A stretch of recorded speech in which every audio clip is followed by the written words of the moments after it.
maybe I don't have and that's a statement that I signed. So sure. I take absolute responsibility for that. But maybe I perhaps do not understand what policy is. I'm looking at the Cambridge dictionary, and it says policy is a set of ideas or a plan of what to do in particular situations that has been agreed to officially by a group of people, a business organization, a government, or a political party. So when you have Naana Opoku-Agyemang make the point about how this is not just about opening a door, but once she goes through that door, her view or her position is to hold that door for as many women to pass through that door. I don't know whether that is not a policy. When she talks about the fact that our young women must rise above the obstacles and ought not have any hindrances in their way or scale whatever hindrances and get the confidence to understand and to know that whatever a man is doing today, a woman is capable of doing. I do not know what she is talking about. This is not something that she is committed to and is interested in pursuing. The main objective of last night, and I think that there's some good sense out of that, even though I've taken responsibility. What it has also done, from what you are telling me, is that there are as many people as we expected were glued and they were looking out for these things. So I do not take that as criticism at all. I take that as exciting, because then it is telling me that as many people were interested in what went on last night and they followed it keenly. Great. So we'll get back to this, but when you say you take responsibility, by way of clarification, what are you taking responsibility for? No, I mean, you are saying that some people seem to get a sense that then there was a confusion of the issue. Okay. And I'm saying that that's a statement that I worded with my name. But I have also told you what my understanding of a policy is as I look at the Cambridge dictionary, and I have bored your listeners already by going through that. Unless you want me to go through don't go through it again. So in effect, you're saying that you take responsibility for the confusion that people might have had as a result. For me, it was not confusion, because I have told you that the policy, as I understand it, they are ideas or a plan of what to do in particular situations. And I am not saying this. This is contained in the Cambridge dictionary. And she has told you what she will do in particular situations. She's told you what she will do or ought to be done in the situation of a 90-year-old woman who some people who are barbaric, who have a primitive mindset, have lynched, and how she thinks that the police, and she makes the point that the police should convince us that that woman has not died in vain. It tells you that she is opposed to that kind of act, not just for the present, but for the future, and would not want to see that done. What does it tell you when the good people of Ghana mandate John Dramani Mahama and Naana Opoku-Agyemang to take public office from the 7th of January 2021? It means that government will be opposed to that kind of conduct, and that becomes part of the government's policy. And that government will be opposed to that conduct by doing what? By way of policy. What is that policy? The policy will be that the system will be strengthened, the perpetrators will be looked for, there will be continuous education. You know, I am completely scandalized by that development, and I think that it is not an issue. That is not an issue just for women.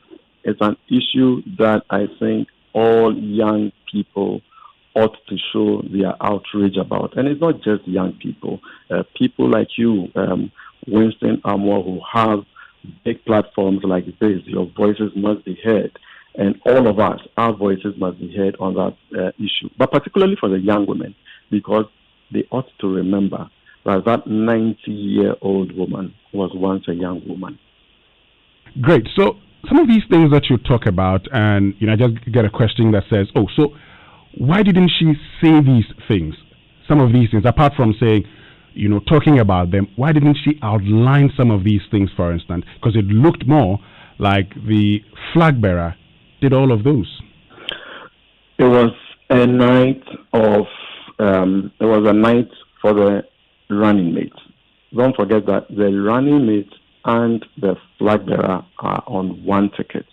The running mate is supporting the flag bearer on the ticket of the NDC, and that is the way that it is. So the flag bearer has the opportunity to speak, and subsequent to that, the running mate then took the floor and highlighted the issues that matter to her, issues about women, issues about education, about health, about the well-being of adult women, market women, and all of that.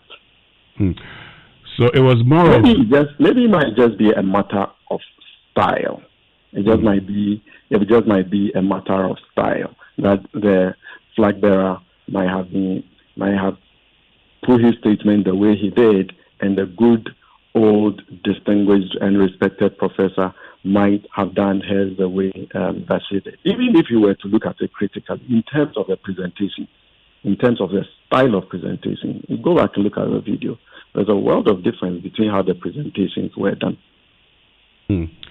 So the style that you talk about, because the flag bearer, in talking about the things he will do, concludes by saying, I do not want to say it all. And that this is Professor Opoku-Agyemang's night, and she's coming up to continue from there. But for you, it looked more of things that are of concern to her and not things that she will do or the government will do.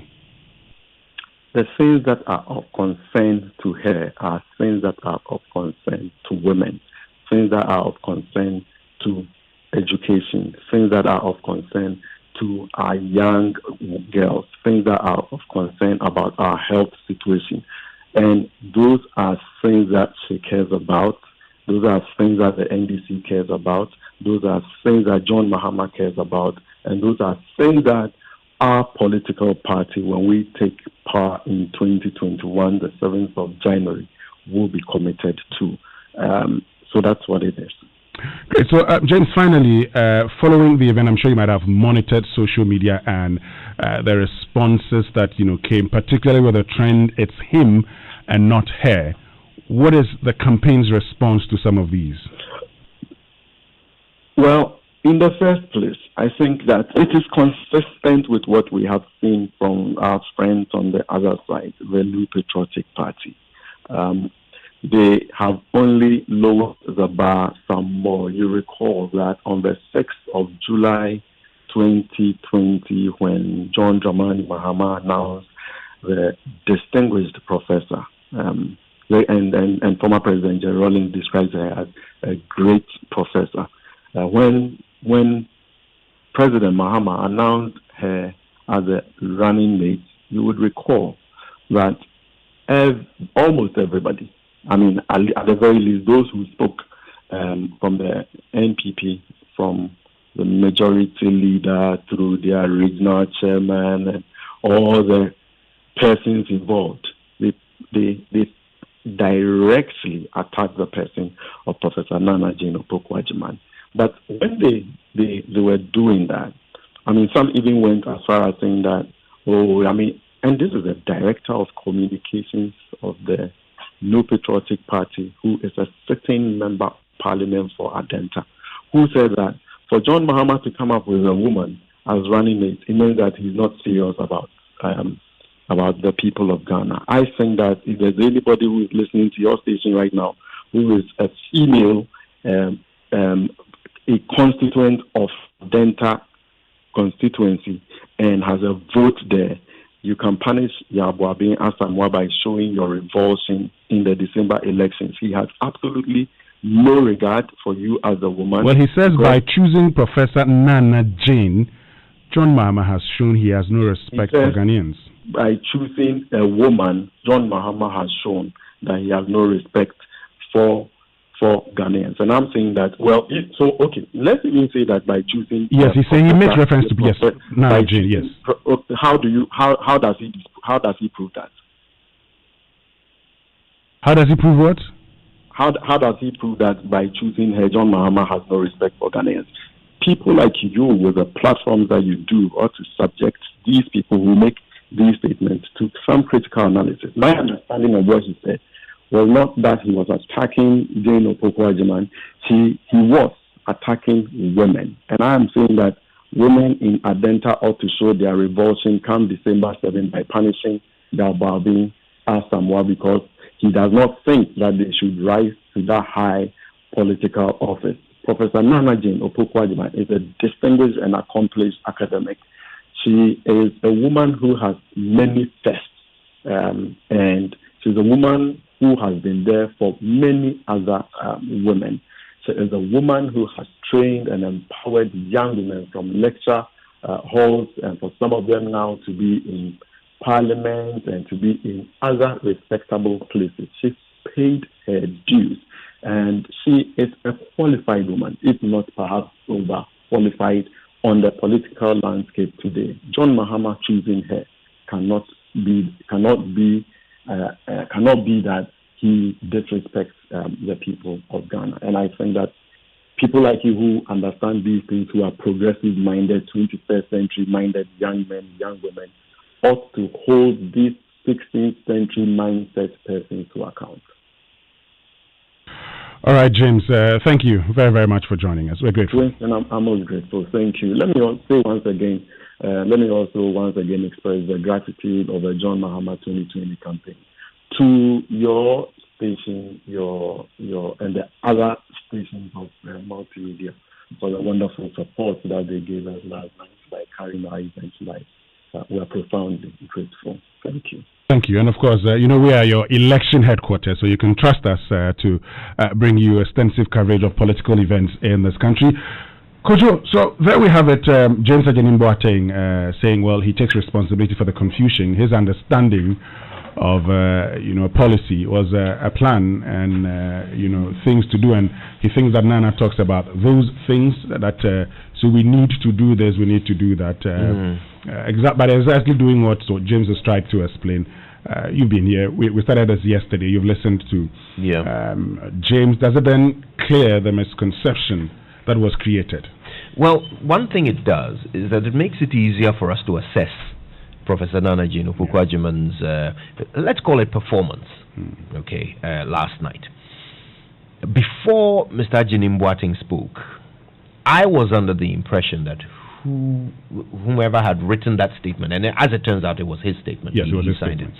it. I was under the impression that the person who wrote that statement did Professor Opoku-Agyemang a disservice, because from my assessment, the professor's delivery was not on policy. I did not hear one policy from the beginning of her delivery to the end.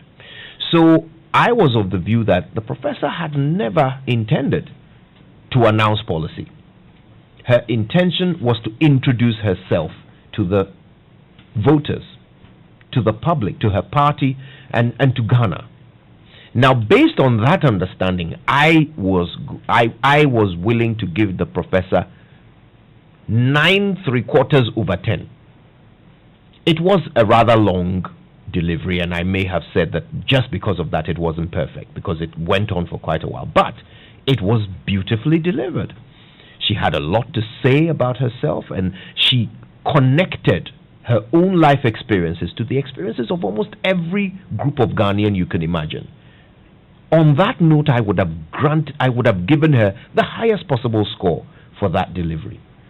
Unfortunately, James Agyemang insists that that was a delivery of policy.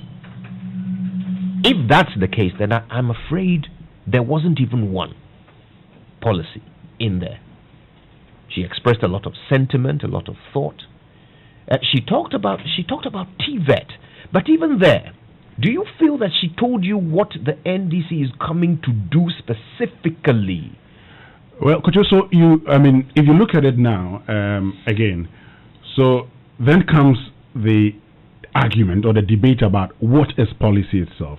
Because if you're putting in place policy, apart from your broad framework, you break it down and say, so you could say, these are the specific things that we will do. Exactly. Now, if you listen to Professor Opoku-Agyemang last night, the only place where she tends to say specifically what they will do is when it gets to the youth bracket. Right. Where she says, okay, so we want to ensure that education, you have quality and meaningful education and not access to education. We want to leverage on TVET to create opportunities for all of you. Now, those opportunities you might, if you, as we're listening, John Mahama had talked about some of them, for instance. Right. So you see a re-echoing of John Mahama's point. So the policy had been stated by John Mahama, and she, in her delivery, basically referred to it. That's about as far as I can go. She referred to a policy that the flag bearer had mentioned in his delivery. I really did not want to assess her speech as a policy, a maiden policy statement. I really didn't want to do that, but Mr. Agyemang insists that we should. That's a pity, because look, she said a lot of things. All right, she talked about how John Mahama has respected women by appointing her. She talked about the responsibility that comes with it. She accepted to be the running mate. She accepted the nomination. She said we can fight this needless discrimination. She talked about the pivotal roles that women have played. She gave examples of these roles. She talks about her upbringing. She talks about leveraging vocational and technical. This is what we're talking about. She said, let's leverage it. But she didn't give policy. She didn't say, when we come, this is what we will put in place so that we can leverage it. These are the opportunities that it will yield. She didn't say that. John Mahama had already said something more specific. Okay. She simply referred to it. Okay, she talked about the need to reform institutions. She said we need meaningful and quality education. She said selective justice is what election violence brings. She talked about providing opportunities that transcend political affiliations. She talked about the fact that they are not perfect. She says politics and its partisan nature makes it difficult for people to question the COVID-19 management. She said a lot of things which all were greatly delivered but are not policy. Well, so it looks also like, it looks like Professor Opoku-Agyemang might have just done something that is symptomatic with our politics. And so you recognize that when the NDC tried to assess the NPP with their manifesto promises, part of the challenge was what constituted promises. And yes, and if you had to go through, and so I'm sure we need to have a debate as to what even constitutes policy, because like I was saying, for them, this is what we believe is the policy. John Mahama was very straightforward and categorical. He goes and says, we will do this, we will do that, we will do that. James comes in with the style, and for you who've known Professor Opoku-Agyemang, the academics have a nice way of doing things. They write long, and at the end of it, you sometimes struggle to conclude. You know how the academics write. Yes. They write a very long piece, and in that piece you see a lot of these things, and then you then are left to actually understand what they're trying to say in there. Yeah, I mean it's academic discipline. You have to cover all bases. You can't deliver any issue on any topic and leave a stone unturned. It's just not. It's not professional as an academic. So you can see that discipline in what she did. She covered all bases. When she tried to relate to Ghanaians, she related to almost every existing group of Ghanaian. When she talked about women and started to give examples of women who have achieved, she gave almost every example from almost every field that exists. That's the academic rigor, and it will always be a hallmark of how she delivers. But was there policy? Coach, we'll come back and find out from our listeners whether they felt there was any policy in the delivery last night after these few messages. Anywhere you dance and be get out. Akosia, I'm awful. I have to go and deposit today's sales and buy some things before I get home. Okay, but deposit money at this time. It's past 6 p.m. Which bank is so open? My daily sales always goes to Stanbic Bank no matter when I close. Hey. Even without my debit card, I can still deposit my money at a Stanbic ATM anytime. Stanbic literally follows me everywhere. Hey, wow. That's good, though. Me, when I close late, I have to carry the cash on me home with all the risk. Hey. Sometimes even when I hear mosquitoes making noise in my ears, I it's my heart. I wake up to see if the money is still there. Don't make me laugh. I said that you are laughing. I'm serious, laugh. Imagine all the 1001 ways you can bank safely without leaving your home or office. If you need any help, send us a message on Facebook, Twitter, or Instagram at Stanbic Bank GH. Stanbic Bank. It can be. Stand in the Gap is going virtual. Yes, Empowerment Worship Center, under the leadership of Prophet Gideon Danso, is bringing you an experience you can't afford to miss. 48 hours non-stop prayer gathering right from 30th of July to the 1st of August. Gideon Danso is hosting anointed men and women of God from all over the globe online for a virtual prayer experience. Guillermo Maldonado from Brazil, Samuel Rodriguez, John Hanna, Ben Doku, Ampia Kofi, Fushi Watson, EWC Live, Rick Pino, Travis Green, Nathaniel Bassi, Victoria Orenze, Chandler Moore, and so many more. Thursday, 30th July, 6 p.m. through to Saturday, 1st August, 6 p.m. non-stop. Remember, no physical location. It's a virtual experience. Join our virtual congregation. Log in via Zoom to experience Stand in the Gap 2020 or visit stand48.com for more information. Stand in the Gap. Our prayer cannot be quarantined. Empowerment Worship Center, where God lives. The ban may have been lifted, but we're still staying safe with Samsung. And yes, home is where we feel safest. If your home is empowered by Samsung, no worries. This is your chance to get your Samsung appliances in the Stay Safe with Samsung promotion.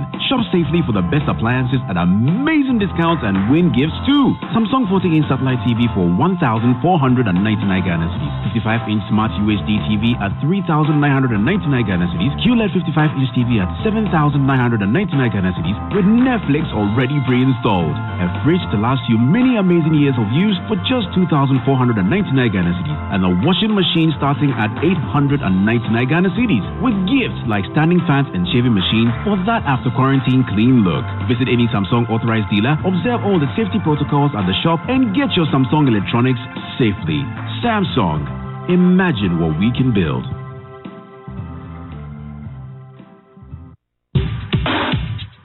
Your office they sign. Yes, I tell you, say for proper and modern ceiling solutions, the answer be Interface Limited. They'll get in stock acoustic ceilings where you go fit make your office fine like my own. Or is it better pass your own self? We can't better pass my own. Shall I go Interface right now? Interface Limited is the leading supplier and installer of finishing input materials for the building and construction industry in Ghana. Call us on 0274 999999 or visit our website at www.interfacelimited.com. Hello,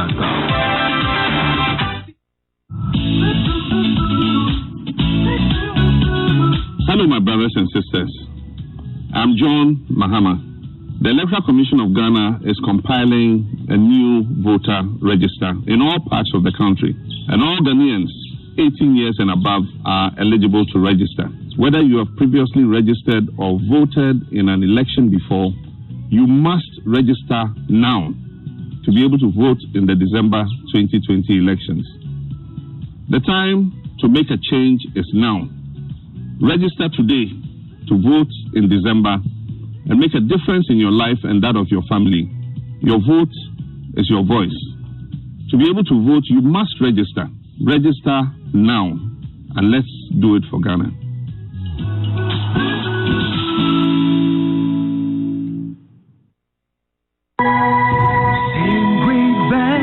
Because the greatest things are born from the smallest of thoughts. just as your seeds in a rich soil grow to become trees that bear fruits. The Agricultural Development Bank, ADB, helps you sow, invest, nurture, and grow your personal and business plans by serving you with years of banking ingenuity and experience in agribusiness, corporate and commercial banking, consumer finance, e-banking, and many more through our network branches across the country. Whatever the culture, whatever the dream, we grow with you. Call us today on 0302-210-210 or visit www.agricbank.com. ADB, truly agric and more. Coffee in your cup and joy on the set. The Super Morning Show is always the best on Joy 99.7 FM.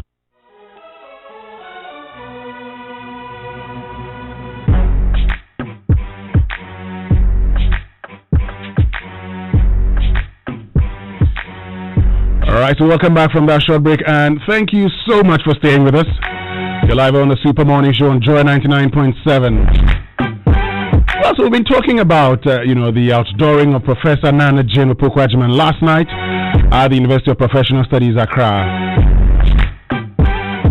But it's time for you to tell us your own assessment of it and whether you feel she actually delivered any policy statement at all.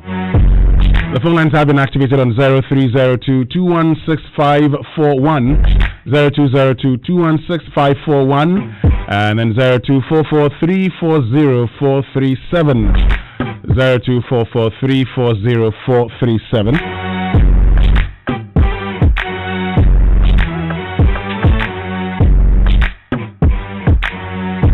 Well, before we get onto the phone lines, let me get to you, Kojo. So, what's happening on WhatsApp? Yeah, a bunch of messages coming through, and Sedo Yao Longinus, Wilson Sedo Yao Longinus, says, excellent choice for the Republic of Ghana as first female running mate for the largest opposition party. And there's more. This one says, talking about transport fares. This is Abladi in Ifyakuma Zongo.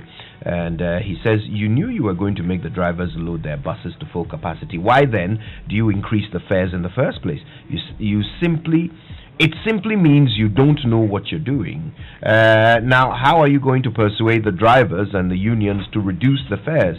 Nana says he had the men to move Ghana forward. We're rather moving backwards. That's according to Abladi. And this one says, good morning, Winston. And I think there is a correction here for you. Good morning, Winston. Her name is Professor Jane Naana Opoku-Agyemang, not Naana Jane Opoku-Agyemang.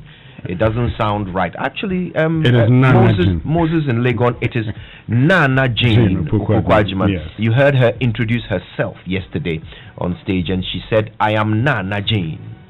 Okay, Coach, we'll come back. We'll come back to those messages. I like the correction, though. Yeah. But let's get on to the phone lines now. Kwame from Dodo. Good morning. Good morning, Winston.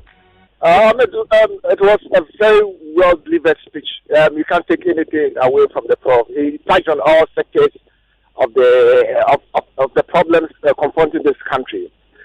And I think the NDC is desperate for power under Mahama, and that is why they chose her. But if you can look, really listen to you guys. Then you really listen to them. I didn't hear any policy, and because they were desperate for power, they choose her so that they can use that women power to. All right. Thank you very much for joining us. Let's head straight to Koforidua. Michael, good morning. Yes, Winston, good morning. Yes, Michael, go ahead. Well, I think the professor, expectations were too high. So, a lot of people did not really get what they wanted to hear. And I could you try to blame it on the writer of her speech, but I'm sure she had a lot of knowledge what she was going to speak about. So, blaming it on the writers. Kojo didn't blame it on the writers of her speech. Kojo actually makes the point that if the communication is that she came out to tell us about herself, then that is 9 3/4/10. But if they're insisting that this was an event for her to tell us her policies, then, well, he didn't hear that. Yeah. Anyway, thank you very much. Yeah, good morning. Good morning. This is Efo Winston. Efo Richard Efron. Thank you for the opportunity. This morning, I would want, how do you call it, James Agyemang to go and listen to what the learned professor delivered yesterday. And I want him to humble himself, as the professor said, told us, the woman was introducing herself to us, and you are telling us she came to deliver policy. I mean, she shouldn't put spokes in the woman's works. She's delivered and introduced herself to the generality of Ghanaians nicely. So let us accept it that way. Then going forward, she can come out with her policies. If she doesn't, James doesn't understand that, it is causing confusion. I beg him. Thank you so much. Thank you very much for joining us. Yao in Dansuman, good morning. Good morning, sir. Yes, Yao, go ahead. Yeah, I think what you were talking about is policy. I think policy is what you are passionate about and what you talk about. That's what informs your policy. If he was talking about women empowerment and those things that you were thinking is not policy, that's what she is passionate about, and that's what will formulate her policy and bring those back into her policy. So I think in a larger scale, he was also talking about the policies that she will inform and she will bring on board to bring a larger policy. So she was talking broadly on what she was passionate about, and that's what will bring out her policy. So I think in some view, she also brought out a policy that she will be using when she is being voted as the Vice President of Ghana. Thank you very much for joining us. Abu Mohammed in Japan, good morning. Oh, unfortunately, we've lost you, Abu. Please do try to reach us again on 0302-216-541, 0302-216-541, and then 0244-34437, 0244-340-437. Hello, good morning. Hello, good morning. Okay, I think we've lost this person also. Please do try and get in touch with us. Let me see if we have another call on the line. Hello, good morning. Hi, good morning. Yes, please. Tell me where you're calling us from. I'm calling from Taiman, Oyarifa. Okay. I think James alluded to the fault coming from his end. So the communication team made a mistake of stating that she was coming to deliver a policy statement instead of communicating that she was coming to introduce herself to Ghanaians. So I think James has already confirmed that the fault is his. Let's accept that and agree that the woman really came to introduce herself and did it so eloquently and did it well, and give her the credit for it. Thank you. Thank you very much. So that James goes ahead to actually say that from where he sits, he sees that as policy. He sees nothing wrong with it. She's talked about the things that she's concerned about and what she believes should be done, and he thinks something should be done about it. Abdul and Kotoria, good morning. Good morning. Yes, Abdul. Yeah, mommy, what's happening yesterday regarding the end auditorium? They are running late. I see today. Because looks like Abdul, it looks like there's some, someone speaking where you are very close to you. If you could move away a little bit so we can hear you, we'll be very grateful. All right. Was it better? Yes, I think it's better now. Go ahead. Yeah, I think what's happening is regarding the auditorium of Naana in Opoku-Agyemang. It seems to be, Baumia have set a standard and NDC want to replicate that. But what she said yesterday doesn't make any impactful, decision making regarding the 2020 election for me to cast my votes. I think that's secure there. Okay. Thank you very much. Abdul, John and Fafraha, good morning. Good morning. Yes, John, go ahead. Yeah, please. I just want to commend the running mate of President Mahama. In fact, I can see a lot of confusion over whether what she did yesterday was a policy statement or not. Just to say that policies start from problem identification, problem analysis, to where you are finding solutions. So I want us to look at policy as a spectrum of activity which goes through stages. But if you are looking at the end result of what you're going to do about the problem, you might be mistaken to think that what the professor did yesterday had nothing to do with policy. Secondly, I want to advise that journalists begin to reposition themselves because the professor's delivery yesterday was deep. In fact, you need to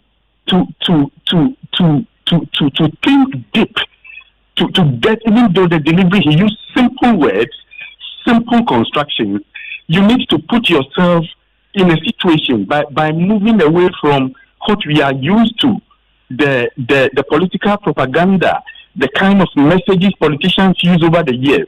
This woman is setting a new standard, and I want to encourage journalists to reorient themselves and begin to listen more carefully to the woman. Thank you very much. Chidiak in South Laos, our final caller. Chidiak, good morning. Yeah, good morning. Listen. Yes, Chidiak. Yes. Let's look at it this way. John Mahama is the president-elect, the president that has been chosen for the woman to partner. He has come to read his policies, that this is what we intend to do. It is not left to the woman to contradict him. He's supposed to give the man the support of what the man intended to do. I think that is what she has come to do. And she must let the people know, since this is the first time she's coming to the public, to know more about her. Okay. I think that is all. Right. Thank you very much, Chidiak from Safa, and thank you also, John from Frafraha, Bill from Kofodia, and Abu Mohammed from Jopong, Yel from Dansuman, Richard in La Paz, Michael in Kofodia, and Kwame from Dodoa for joining us and telling us what your thoughts are, whether or not you felt that there was a policy statement delivery yesterday or last night during the outdooring of Professor Naana Jane Opoku-Agyemang. We're wrapping up on this because coming up shortly is an exclusive interview that you had with Professor Kwame Ahoy. But in wrapping up on the outdooring of Naana Jane. Yeah, I mean, there isn't a lot more to say on it. I think it was also interesting what was said by some of the other speakers. For example, Johnson Asiedun Ketia made this allusion to the need for people to back a decision even if they don't like it. And of course he was calling on members of the party to unite and rally behind the ticket. But the fact that he alluded to the fact that some people may not like a decision, it was interesting, particularly coming from him, because it sounded like he was speaking directly to those who may not have been in favor of the flag bearer's choice of running mate. And let's bear in mind the fact that he himself was at a point in the running and said that he would have been happy to do the job. So it did come across with quite a lot of subtext, the way he presented that particular statement. But everybody spoke well last night, I think. Everybody spoke very well. It was a nicely organized event. The technology seemed to work, apart from a couple of minor hitches, which I'm sure they can improve on in the future. But all in all, I think they had a technically successful event, and it sparked a lot of conversation. The trends on Twitter were also fascinating to follow. Even this morning, we can see that they are still trending with a lot of the hashtags that were generated from last night's event. This morning, a strong one coming through is hashtag It's Her. Coming through strongly. So all in all, I think they have achieved their goal with this event. They've got the nation talking, which is what they want. Let's now see what they do with it. Well, let's now see what they do with it. And so all of us will keep our fingers crossed and see. But coming up shortly is that interview with Professor Kwame Ahoy after these messages. Joy 99.7 FM.